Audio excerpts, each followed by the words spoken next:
जब कोई physical quantity W तीन अलग physical quantity x, y, z पर इस तरीके से डिपेंडेंट हो, ताकि हम उसे लिख सकते हैं W is equal to x to the power a by y to the power b times z to the power c।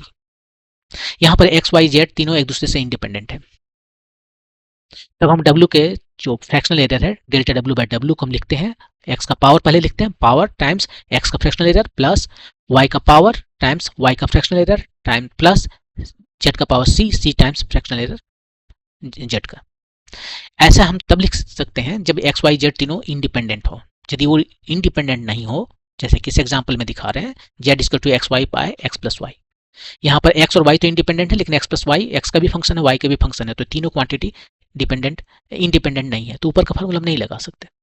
तो उस केस में इसको हम कैसे डील करेंगे? उसको डील करने के लिए हम दो मेथड आपको बताते हैं। पहला मेथड ये है कि आप इस टर्म को स्प्लिट कर दीजिए, एक से अधिक टर्म में आप इसको बांट दीजिए। जैसे कि इसको स्प्लिट करने पर आता है 1 by z equal to 1 by x plus 1 by Y.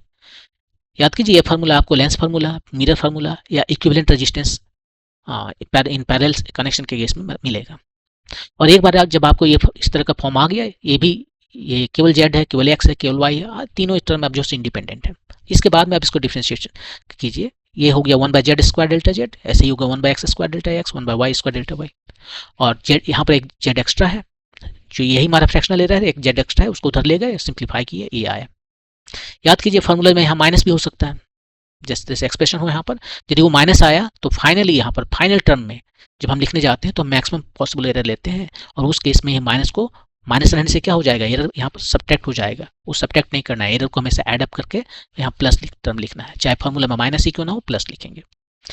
दूसरा तरीका ये है कि आप डायरेक्ट यहाँ से बढ़ाना चाहते हो तो आप सिंपली कैलकुलस यूज करो और डी जेड निकालो, यानी डिफ्रेंशिएशन कर लो। और जब डिफ्रेंशिएशन कर रहे हो तो साइन का पूरा ध्यान रखना है।